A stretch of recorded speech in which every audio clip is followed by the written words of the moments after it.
എപ്പിസോഡിന്റെ ആരംഭത്തിൽ തന്നെ ഹീറോ ഒരു വാച്ച് കടയിൽ വന്നേക്കാണ്. അവന്റെ ഇരുന്നൊരു വാച്ച് അവിടെ വിൽക്കുന്നുണ്ട്. അതിന്റെ പൈസയും വാങ്ങിച്ച് തൊട്ടടുത്തുള്ള ഒരു മൊബൈൽ ഷോപ്പിൽ പോകുന്നുണ്ട്. ആ മൊബൈൽ റീചാർജ് ചെയ്യുക എന്തെങ്കിലും ചെയ്യാനാണ്. എന്നിട്ട് ആ മൊബൈൽ അവിടെ കൊടുത്തിട്ട് തൊട്ടടുത്തുള്ള വേറൊരു കടയിൽ പോകുന്നുണ്ട്. ഈ ബൈക്കൊക്കെ വിൽക്കുന്ന കടയില്ലേ, സെക്കൻഡ് ഹാൻഡ് ബൈക്കൊക്കെ വിൽക്കുന്ന കട. അവിടെ ചെന്നിട്ട് ഒരു ബൈക്കിന് അവൻ വില പറയുന്നുണ്ട്. അതെന്താ കംപ്ലൈന്റ് എങ്ങാണ്ടായിട്ടിരിക്കുകയാണ്. അതുകൊണ്ട് തന്നെ അത് ശരിയാക്കാൻ ഇച്ചിരി സമയം എടുക്കുമെന്ന് ആ ബൈക്കൊക്കെ വിൽക്കുന്ന ആള് പറയാണ്. അതുകൊണ്ട് തന്നെ മൊബൈൽ പോയി വാങ്ങിച്ചിട്ട് വരുമ്പോഴത്തേക്കും അത് ശരിയാക്കി വെക്കാന്ന് പറയും. അങ്ങനെ ഇത് കേട്ട അവൻ മൊബൈൽ വാങ്ങാൻ പോവുകയാണ്. ഈ നേരം ഈ വണ്ടി വിൽക്കുന്ന ഓണർ ഇല്ല, അയാൾ ആരെയോ ഫോൺ വിളിക്കുന്നുണ്ട്. എന്തായാലും ഹീറോ ഫോൺ വാങ്ങാനായിട്ട് ആ കടയിൽ ചെല്ലുമ്പം ആ കടയിലെ ഓണർ പറയാണ്, അതായത് മൊബൈൽ ഷോപ്പിന്റെ ഓണർ പറയാണ്, നിങ്ങളെ തപ്പി കുറച്ച് ആൾക്കാർ കുറച്ച് ദിവസം മുമ്പ് ഇവിടെ നിങ്ങളുടെ ഫോട്ടോയും കാണിച്ച് നടന്നിട്ടുണ്ടായിരുന്നു. അതുകൊണ്ട് തന്നെ നിങ്ങളൊന്ന് സൂക്ഷിച്ചോളാം. ഇത് കേട്ട ഉടനെ അവന് വെപ്രാളായി. അവൻ പെട്ടെന്ന് തന്നെ ബൈക്ക് വാങ്ങാനായിട്ട് അപ്പുറത്തെ ഷോപ്പിൽ ചെല്ലുകയാണ്. മൊബൈലും വാങ്ങിച്ചിട്ടുണ്ട് കേട്ടോ. അവിടെ ചെല്ലുമ്പോഴാണ് ഇയാൾ പറയുന്നത്, അതായത് ഈ വണ്ടി വിൽക്കുന്ന ആള് പറയുന്നത് കുറച്ച് സമയം എടുക്കും ബൈക്ക് ശരിയാക്കാനാണ്. അപ്പോഴത്തേക്കും അങ്ങോട്ട് കുറച്ച് ഗുണ്ടകൾ വന്നിട്ടുണ്ട്. അതായത് ഈ ബൈക്ക് വിൽക്കുന്ന ആള് ഇവനെ ചതിച്ചതാണ്. ഇവനെ ഇവിടെ തപ്പി നടക്കുമ്പം ഇവനെ പിടിച്ചു കൊടുക്കുകയാണെങ്കിൽ പൈസ കിട്ടൂലേ,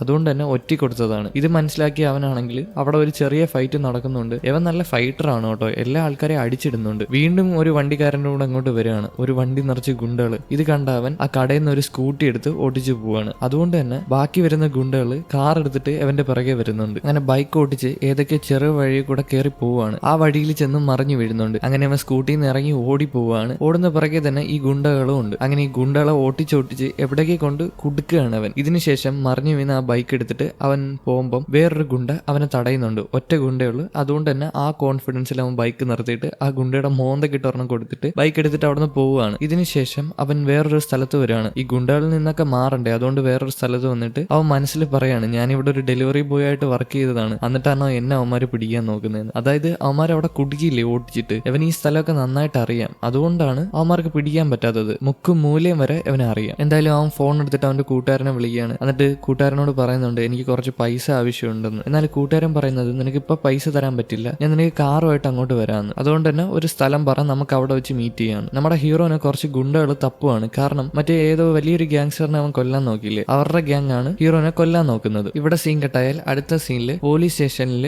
നമ്മുടെ ബഡ്ഡി നടന്നു പോവാണ്. അതായത് ഡിറ്റക്റ്റീവിന്റെ കൂട്ടുകാരനില്ലേ, ആ ബഡ്ഡി നടന്നു പോവാണ്. കയ്യിൽ കുറച്ച് കേസ് ഫയൽസും ഉണ്ട്. അതായത് ഇതുവരെ തെളിയിക്കാത്ത കേസ് ഫയൽസ് ആണ്. ഇത് കൊണ്ടുവന്ന് ബോസ് ലേഡിക്ക് കൊടുക്കുന്നുണ്ട്. പിന്നെ ഈ ബോസ് ലേഡിയുടെ വലിയൊരു ഫാനാണ് ബഡ്ഡി. അതുകൊണ്ട് തന്നെ ഒരു ബുക്ക് എടുത്തുകൊണ്ട് വന്നിട്ട് അതിനകത്ത് സൈൻ വാങ്ങുന്നുണ്ട്. അതായത് ഈ ബോസ് ലേഡിയാണ് ആ ബുക്ക് എഴുതിയത്, അതുകൊണ്ടാണ് ആ ബുക്കിൽ സൈൻ വാങ്ങുന്നത്. അതുമല്ല ബോസ് ലേഡിയെ ഇങ്ങേർക്ക് ഭയങ്കര ഇഷ്ടമാണ്. ആ ഒരു ഫാൻ ടൈപ്പിലാണ് ഇങ്ങേര് ബോസ് ലേഡിയോട് സംസാരിക്കുന്നത്. എന്തായാലും കൊടുത്ത ആ ഫയലില്ലേ, ആ ഫയലിനകത്ത് തന്നെ നമ്മുടെ ഹീറോയിന്റെ കേസുണ്ട്. മാർക്കറ്റിൽ വെച്ച് അടി നടന്നില്ലായിരുന്നു, അതിനുശേഷം അവളെ കുത്തിയിട്ടിട്ട് അവള് മരിച്ചില്ല, എന്നാൽ കൊല്ലാൻ പോയ ആള് മരിച്ചിട്ടുള്ള ആ ഫയല് അതിനകത്ത് ഇരിപ്പുണ്ട്. ഇത് കഴിഞ്ഞ് സൂപ്പർ മാർക്കറ്റിൽ ഹീറോയിൽ നിന്ന് ബില്ലടിച്ചു കൊടുക്കുകയാണ്. അന്നേരം അങ്ങോട്ട് ഡിറ്റക്റ്റീവ് വരികയാണ്. ഡിറ്റക്റ്റീവ് ഹീറോയിനോട് ചോദിക്കുകയാണ്, നമുക്ക് കുറച്ചു നേരം സംസാരിക്കാൻ സമയമുണ്ടോന്ന്. വേറൊന്നുമല്ല, ഈ ഡിറ്റക്റ്റീവിന് നമ്മുടെ ഹീറോയിന് ഡൗട്ടാണ്, അവളുടെ ദേഹത്ത് പാരസൈറ്റ് കയറിയിട്ടുണ്ടോന്ന്. കാരണം അവള് കുത്തിയിട്ടുണ്ടെന്ന് അവള് പറയുന്നുണ്ട്, എന്നാൽ അവള് മരിച്ചിട്ടില്ല, കൊല്ലാൻ പോയ ആളാണ് മരിച്ചിട്ടുള്ളത്. അതുകൊണ്ട് തന്നെ ഡിറ്റക്റ്റീവിന് ഡൗട്ട് അടിക്കുകയാണ്. എന്തായാലും കുറച്ച് കഴിയുമ്പോൾ ഹീറോയിൻ അവിടുത്തെ പണിയൊക്കെ ഒതുക്കിയിട്ട് ഡിറ്റക്റ്റീവിനെ കാണാൻ വരികയാണ്. അവർ രണ്ടുപേരും അവിടെ ഇരുന്ന് സംസാരിക്കുകയാണ്. ആ നേരം ഹീറോയിൻ അറിയാതെ ഡിറ്റക്റ്റീവ് അവളുടെ തലയിൽ എന്തോ ഉണ്ടെന്ന് പറഞ്ഞിട്ട് അവളുടെ തലയിലുള്ള മുടി പിച്ചിയെടുക്കുകയാണ്. പിച്ചിയെടുക്കുമ്പോൾ മുടി മാഞ്ഞൊന്നും പോകുന്നില്ല, നോർമലാണ്. കാരണം അവളൊരു മ്യൂട്ടന്റ് ആണ്, പകുതി പാരസൈറ്റും പകുതി മനുഷ്യനുമാണ്. അതുകൊണ്ട് തന്നെ ആ മുടി മാഞ്ഞു പോകുന്നില്ല. ഡിറ്റക്റ്റീവിന്റെ ഡൗട്ട് മാറുകയാണ്. എന്തായാലും ഡിറ്റക്റ്റീവും ഹീറോയിനും കൂടെ അവിടെ ഇരുന്ന് സംസാരിക്കുമ്പോൾ അവളുടെ തല ഭയങ്കരമായിട്ട് വേദന എടുക്കുകയാണ്. കീ എന്ന് പറഞ്ഞ ശബ്ദം കേൾക്കുകയാണ്. തൊട്ട് സൈഡിൽ ഒരാൾ നടന്നു വരുന്നുണ്ട്. അത് പാരസൈറ്റ് ആണ് കേട്ടോ. ഈ പാരസൈറ്റ് ഹീറോയിനെ സൂക്ഷ്മമായിട്ട് നോക്കുന്നുണ്ട്. ഇത് കണ്ട ഡിറ്റക്റ്റീവ് ഹീറോയിനോട് ചോദിക്കുന്നുണ്ട്, നിനക്ക് അയാൾ അറിയാമോ, എന്താ അങ്ങനെ നോക്കുന്നതെന്ന്. വേറൊന്നുമല്ല, ഈ പാരസൈറ്റ് എല്ലാം കൂടെ അടുത്തടുത്ത് വരുമ്പോൾ അവരവരുടെ തലയിൽ ഒരു ഹൈ പിച്ച് വോളിയം വരും. അതുകൊണ്ടാണ് ഓരോ പാരസൈറ്റ് അങ്ങോട്ടും ഇങ്ങോട്ടും പോകുമ്പോൾ ഹീറോയിന്റെ തലയ്ക്ക് വേദന എടുക്കുന്നത്. ഒരു പാരസൈറ്റിന് മറ്റൊരു പാരസൈറ്റിനെ തിരിച്ചറിയാൻ പറ്റും. മറ്റേ ആ വണ്ടിയിൽ പിടിച്ചു വെച്ചേക്കുന്ന പാരസൈറ്റ് ഇല്ലേ, അതിന് ഹണ്ടിങ് ഡോഗ് എന്നാ പറയുന്നത്, അതായത് വേട്ടനായ. കാരണം ആ പാരസൈറ്റിന് ബാക്കിയുള്ള പാരസൈറ്റിനെ കണ്ടുപിടിക്കാൻ പറ്റും. അതുകൊണ്ട് ആ വേട്ടനായ അല്ലെങ്കിൽ ഹണ്ടിങ് ഡോഗ് എന്ന് പറയുന്നത്. എന്തായാലും ഡിറ്റക്റ്റീവിന്റെ ഡൗട്ടൊക്കെ മാറിയല്ലോ. അതുകൊണ്ട് തന്നെ ഡിറ്റക്റ്റീവ് പോകാൻ നിൽക്കുമ്പോൾ ഡിറ്റക്റ്റീവ് ഒരു സമ്മാനം അവൾക്ക് കൊടുക്കുന്നുണ്ട്. ഒരു കീ ചെയിൻ ആണ്, ചാവിയിലൊക്കെ തൂക്കിയിടുന്ന ഒരു കീ ചെയിൻ ആണ്. അത് കൊടുത്തിട്ട് ഡിറ്റക്റ്റീവ് ടാറ്റയും പറഞ്ഞിട്ട് അവിടെ നിന്ന് പോവുകയാണ്. ഇത് കഴിഞ്ഞ് രാത്രിയാവുമ്പോൾ ഹീറോ സ്കൂട്ടി എടുത്തിട്ട് നേരെ വരുന്നത് ആ ചർച്ചിലാണ്. അതായത് ഒരു പോസ്റ്റർ കണ്ടില്ലായിരുന്നോ, ആ പോസ്റ്ററിൽ ഉള്ളത് ഒരു ചർച്ചാണ്. ആ ചർച്ചിലാണ് ഈ പാരസൈറ്റ് എല്ലാം കൂടെ ഒത്തുകൂടുന്നത്. അത് അവരുടെ ഒരു ഒളിത്താവളമാണ്. ഇത് മനസ്സിലാക്കിയിട്ടാണ് ഹീറോ ആ ചർച്ചിന്റെ അവിടെ വരുന്നത്. എന്നാൽ അവൻ അകത്ത് കയറാൻ പറ്റൂല. അവൻ ദൂരെ നിന്നിട്ട് ഫോണിൽ ക്യാമറ എടുത്ത് നോക്കുകയാണ് ആരൊക്കെയാണ് വരുന്നതെന്ന്. കുറെ ആൾക്കാർ വരുന്നുണ്ട് കേട്ടോ. ഈ നേരം നമ്മുടെ ഹീറോയിൻ പണിയൊക്കെ കഴിഞ്ഞിട്ട് മാർക്കറ്റിൽ നിന്ന് പുറത്തിറങ്ങി വരുമ്പോൾ ഹീറോന്റെ സിസ്റ്ററും പിന്നെ മറ്റേ രൂക്ഷമായിട്ട് നോക്കുന്ന ഒരാളും ഉണ്ടല്ലോ, അവർ രണ്ടുപേരും കൂടെ കാറും കൊണ്ട് അങ്ങോട്ട് വരികയാണ്. ഇന്ന് ഈ പാരസൈറ്റിന്റെ എല്ലാം മീറ്റപ്പ് ആണ്. അതുകൊണ്ട് തന്നെ ഹീറോയിന്റെ അടുത്ത് കാറിൽ കയറാൻ പറയാണ്. ഇവരെല്ലാം ഇവരെല്ലാരും കൂടെ ആ ചർച്ചിലോട്ട് പോയിക്കൊണ്ടിരിക്കുകയാണ്. എന്തായാലും സിസ്റ്ററും മറ്റേ രൂക്ഷമായിട്ട് നോക്കിയ ആളും കാർ ഓട്ടിച്ച് ഹീറോയിനെയും കൊണ്ട് ആ ചർച്ചിൽ വരികയാണ്. ഇവർ ഈ കാറിൽ നിന്ന് ഇറങ്ങുമ്പം ഹീറോ ഇത് കാണുന്നുണ്ട്. അതായത് ഹീറോയിൻ കാറിൽ നിന്ന് ഇറങ്ങുന്നത്. അവളോട് അവൻ പറഞ്ഞായിരുന്നു ഈ കൂട്ടത്തിന്റെ ഇടയിൽ ചെന്ന് കയറില്ലെന്ന്. വേറൊന്നുമല്ല, എവന്റെ അടുത്ത് മറ്റേ പാരസൈറ്റ് പറഞ്ഞിട്ടുണ്ടായിരുന്നു, ഹീറോയിന്റെ ഉള്ളിലുള്ള പാരസൈറ്റ്. അതിനെ നമുക്ക് ഹൈഡി എന്ന് പറയാം, കാരണം ഒളിച്ചിരിക്കുന്നില്ലേ, ഹൈഡി സിക്കൽ ടു ഹൈഡി. അപ്പൊ ഈ ഹൈഡി പറഞ്ഞിട്ടുണ്ടായിരുന്നു അവളോട് നീ പറയണമെന്ന്, ഇങ്ങനെ ഒരു പാരസൈറ്റ് അവളുടെ ഉള്ളിൽ ജീവിച്ചിരിപ്പുണ്ടെന്ന്. ആ പാരസൈറ്റ് പറഞ്ഞിട്ടാണ് ഹീറോയിനോട് പറഞ്ഞത്. മറ്റേ ഹൈഡി പാവമാണ് കേട്ടോ, ബാക്കിയുള്ള പാരസൈറ്റിനെ കണക്ക് എല്ലാവരെയും ഉപദ്രവിക്കുന്ന ടീമൊന്നും അല്ലത്. പക്ഷേ അതിനും ജീവിക്കണമെങ്കിൽ ഹീറോയിന്റെ ബോഡി ഉപയോഗിച്ചേ പറ്റൂ. അതുകൊണ്ടാണ് അവളുടെ ബോഡി ഉപയോഗിച്ചത്. ഇത് കഴിഞ്ഞ് ഇവിടെ ഹീറോയിൻ അവരുടെ എല്ലാവരുടെയും സംഗമത്തിൽ കൂടിയൊക്കെയാണ്. അവിടെ ഒരു പാസ്റ്റർ ഉണ്ട് കേട്ടോ, പള്ളിയിലച്ഛൻ. ഈ പള്ളിയിലച്ഛനാണ് മെയിൻ പാരസൈറ്റ്. ഇയാളാണ് എല്ലാവരെയും ക്ലാസ് എടുക്കുന്നതും ഓരോ പ്ലാനൊക്കെ ഉണ്ടാക്കി കൊടുക്കുന്നത്. ഇവിടെ വെച്ച് ഇവരൊരു പ്ലാൻ ഉണ്ടാക്കുന്നുണ്ട്. അതായത് എന്തായാലും ആ ബോസ് ലേഡി വന്ന് ഇവരെ കൊല്ലുമെന്ന് ഇവർക്കറിയാം, ഉറപ്പാണ്. കാരണം മറ്റേ ഹണ്ടിങ് ഡോഗ് കയ്യിലുള്ളതുകൊണ്ട് തന്നെ ഇവരെ കണ്ടുപിടിക്കാൻ എളുപ്പമായിരിക്കും. തൊട്ടടുത്തുണ്ടെങ്കിൽ തന്നെ കണ്ടുപിടിക്കാൻ പറ്റും. അതുകൊണ്ട് തന്നെ ഇവർക്കൊരു പ്ലാൻ വേണം ഈ ഭൂമിയിൽ സർവൈവ് ചെയ്യാനായിട്ട്. അപ്പൊ എന്തെങ്കിലും ഒരു പ്ലാൻ ഉണ്ടാക്കണ്ടേ, അതിനാണ് ഇവരെല്ലാരെയും വിളിച്ച് കൂട്ടിയിരിക്കുന്നത്. പക്ഷെ ഹീറോയിന് ഒന്നും അറിയത്തില്ല, കാരണം അവളിപ്പോ മനുഷ്യനാണ്, അകത്താണ് ഹൈഡി ഒളിച്ചിരിക്കുന്നത്. അതുകൊണ്ട് തന്നെ അവൾ ഇതെല്ലാം കേട്ട് പേടിച്ച് നിൽക്കുകയാണ്. ഈ സമയം ഹീറോ ആ ചർച്ചിന്റെ തൊട്ടടുത്ത് തന്നെ ഒരു വീടോ അല്ലെങ്കിൽ എന്തോ ഒരു സൂക്ഷിക്കുന്ന സ്റ്റോറേജ് റൂം കണക്ക് ഒരു സംഭവം ഉണ്ടായിരുന്നു. അതിൻ്റെ അകത്ത് കയറി നോക്കുകയാണ് അതിൻ്റെ അകത്ത് എന്തോന്ന്. നോക്കുമ്പോഴാണ് അവൻ കാണുന്നത് കുറെ ആൾക്കാരുടെ മൃതദേഹം കെട്ടിത്തൂക്കിയിട്ടേക്കാണ്. അങ്ങനെ അകത്തോട്ട് കയറി നോക്കുമ്പോഴാണ് കുറെ അധികം ആൾക്കാരുടെ മൃതദേഹം കെട്ടിത്തൂക്കിയിട്ടുണ്ട്. ഇങ്ങനെ നോക്കവേ അങ്ങോട്ട് ആരോ കയറി വരുന്നുണ്ട് കേട്ടോ. ഒരു പാരസൈറ്റ് ആണ് ആ റൂമിലോട്ട് കയറി വരുന്നത്. ഇത് കണ്ട് പേടിച്ചിട്ട് അവൻ അവരുടെ ഒളിച്ചിരിക്കുകയാണ്. അതുപോലെ തന്നെ ആ പാരസൈറ്റ് അതിന്റെ തലയിലുള്ള ടെന്റക്കിൾസ് യൂസ് ചെയ്തിട്ട് ഇങ്ങനെ നോക്കുകയാണ്. പക്ഷെ അതിന് ഫ്രണ്ടിൽ കാണാൻ പറ്റത്തില്ല. അതുകൊണ്ട് തന്നെ അവൻ പതിയെ ഒളിച്ചൊളിച്ച് ഒരു സൈഡിൽ വന്ന് ഒളിച്ചിരിക്കുകയാണ്. അങ്ങനെ ഒളിച്ചിരിക്കുമ്പം അവൻ ഒരു മൃതദേഹം അവിടെ കാണുകയാണ് കെട്ടിയിട്ട് തൂക്കിയിട്ടേക്കുന്നത്. ഇത് കണ്ടതോടെ അവന്റെ ആകെ എന്താ പറയാ സങ്കടവും വിഷമവും എല്ലാം കൂടെ വരുവാണ്. അത് അവന്റെ ഇളയ സിസ്റ്ററാണ് കേട്ടോ. സിസ്റ്ററിനെ കൊന്നിട്ടാണ് അവിടെ കെട്ടി തൂക്കിയിട്ടേക്കുന്നത്. ഇത് കണ്ടതോടെ അവൻ ആകെ ദേഷ്യം വരുവാണ്, വിഷമം വരുവാണ്. ഇവിടെ സീൻ കട്ടായാൽ അടുത്ത സീനിൽ ഇവിടെ പാസ്റ്റർ ബാക്കിയുള്ള ആൾക്കാരുടെ അടുത്ത് പ്രസംഗിച്ചുകൊണ്ടിരിക്കുകയാണ് എങ്ങനെയൊക്കെ പ്ലാൻ ഉണ്ടാക്കി സർവൈവ് ചെയ്യണമെന്ന്. ഇവർക്ക് റീപ്രൊഡ്യൂസ് ചെയ്യാൻ പറ്റത്തില്ല. അതുകൊണ്ട് തന്നെ വേറെ എന്തെങ്കിലും ഒരു പ്ലാൻ ഉണ്ടാക്കണം ഇവിടെ സർവൈവ് ചെയ്യാനായിട്ട്. അങ്ങനെ ഇവിടെ പ്രസംഗിച്ചുകൊണ്ടിരിക്കുമ്പോൾ പുറത്തുനിന്ന് അലർച്ച കേൾക്കുകയാണ്. എന്തോ ഒരു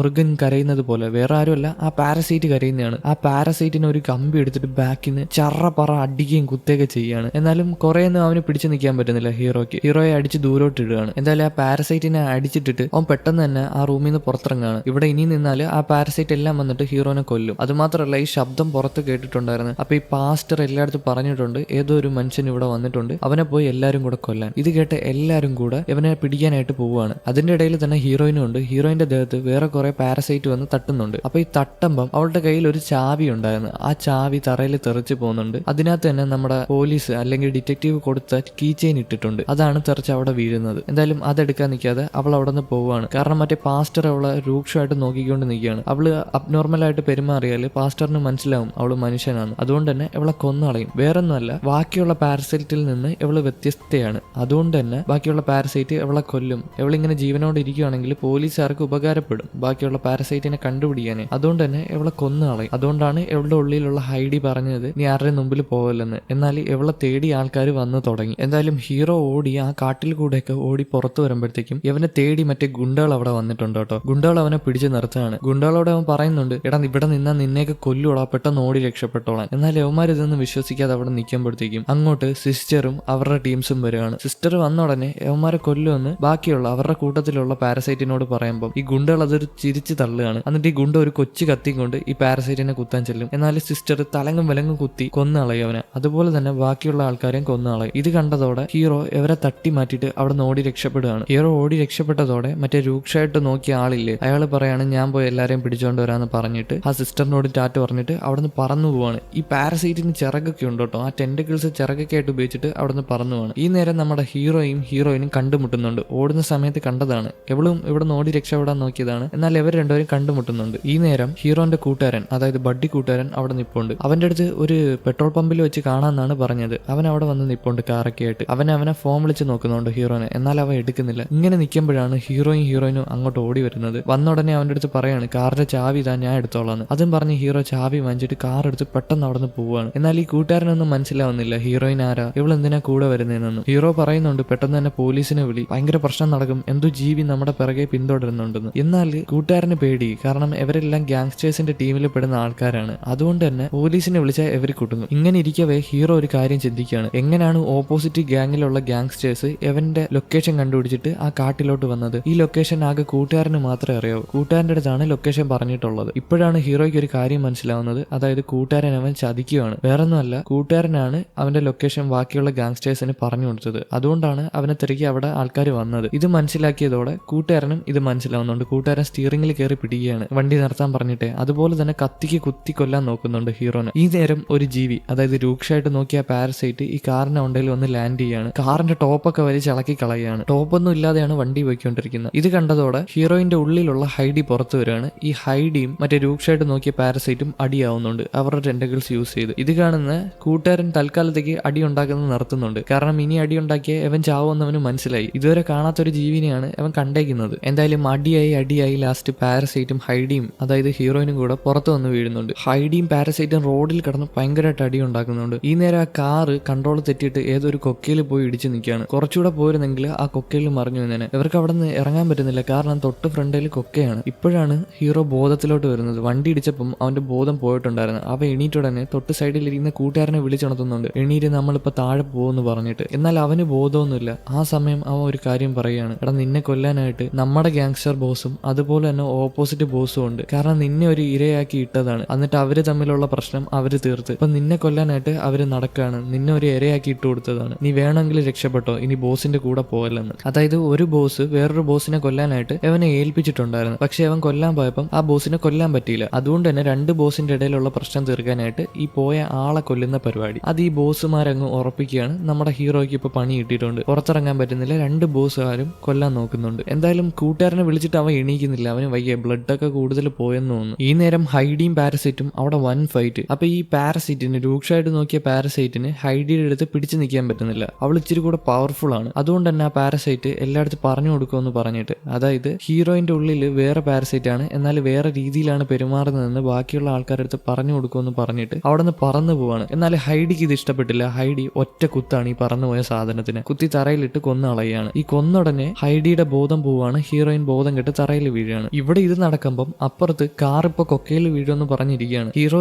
പുറത്തിറങ്ങാൻ നോക്കുന്നുണ്ട്. എന്നാൽ അവനെ കൊണ്ട് പറ്റുന്നില്ല. കാർ അനങ്ങി നിൽക്കുകയാണ്. കുറച്ചുകൂടെ ട്രൈ ചെയ്താൽ ചിലപ്പം അവൻ താഴെ ചെന്ന് വീഴും. ഈ കരച്ചിൽ കേട്ട് ഹീറോയിൻ എണീക്കുന്നുണ്ട്. അതായത് ഹൈഡി ഇപ്പം ഇല്ല. ഹൈഡിക്ക് ഇപ്പൊ ബോധമില്ല. ഇപ്പൊ ഹീറോയിനാണ്, മനുഷ്യനാണ്. അവള് ചെന്ന് അവനെ രക്ഷിക്കാൻ നോക്കുന്നുണ്ട്. എന്നാൽ അവളെ കൊണ്ട് പറ്റുന്നില്ല. അവളൊരു സാധാ മനുഷ്യനല്ലേ, എങ്ങനെ കൈ എത്തിപ്പിടിക്കും കൊക്കയിൽ കിടക്കുന്ന വണ്ടീനെ? പെട്ടെന്ന് തന്നെ ആ കാറ് താഴോട്ട് പോയി വീഴാണ്. എന്നാൽ ഹീറോ താഴെ പോയി വീഴുന്നില്ല. ഹീറോനെ ഹൈഡി കെട്ടുന്ന കയറി പിടിക്കുകയാണ്. കാരണം എന്തെങ്കിലും അപകടം ഉണ്ടാകുമ്പോൾ ഹൈഡി പുറത്ത് വരും. അങ്ങനെ ഹൈഡി പുറത്ത് വന്ന് ഹീറോനെ പിടിച്ച് റോഡിൽ വരികയാണ്. ഇപ്പം ഹീറോയിന്റെ ദേഹത്തുള്ളത് ഹൈഡിയാണ്. ഇടയ്ക്ക് ഹൈഡി വരും, ഇടയ്ക്ക് ഹീറോയും വരും. അതായത് പാരസൈറ്റും മനുഷ്യന്. അത് മനസ്സിൽ വെച്ചോണം കേട്ടോ, മറന്നുപോലെ. എന്തായാലും ഹീറോയിനെ രക്ഷിച്ചോണ്ട് വന്നല്ലോ. ഈ സമയം വേറൊരു കാര്യം നമ്മളെ കാണിക്കുന്നുണ്ട്. അതായത് ബോസ് ലേഡി എല്ലാ ഫയലും, ബഡ്ഡി കൊണ്ടുകൊടുത്ത് എല്ലാ ഫയലും പരിശോധിക്കുന്നുണ്ട്. അങ്ങനെ പരിശോധിച്ച് ഹീറോയിന്റെ ഫയല് ബോസ് ലേഡിക്ക് കിട്ടുകയാണ്. അതായത് സൂപ്പർ മാർക്കറ്റിൽ അടി നടന്നില്ലേ, അതിനുശേഷം അവളെ കൊല്ലാനായിട്ട് പോയപ്പം കൊല്ലാൻ വന്ന ആള് മരിച്ചുപോയി. എന്നാൽ അവൾക്ക് കുത്തേറ്റെന്ന് പറഞ്ഞിട്ട് അവളുടെ ദേഹത്ത് ഒറ്റ മുറിയില്ല. ഉള്ള മുറിയെല്ലാം ഉണങ്ങിയതാണ്. ഇത് കണ്ട് ബോസ് ലേഡിക്ക് ഡൗട്ട് അടിക്കുന്നുണ്ട്. ഇതും കാണിച്ചുകൊണ്ടാണ് ഈ എപ്പിസോഡ്, അതായത് രണ്ടാമത്തെ എപ്പിസോഡ് ഇവിടെ അവസാനിച്ചിരിക്കുന്നത്. എന്നാൽ പിന്നെ അടുത്ത എപ്പിസോഡുമായിട്ട് കാണാം.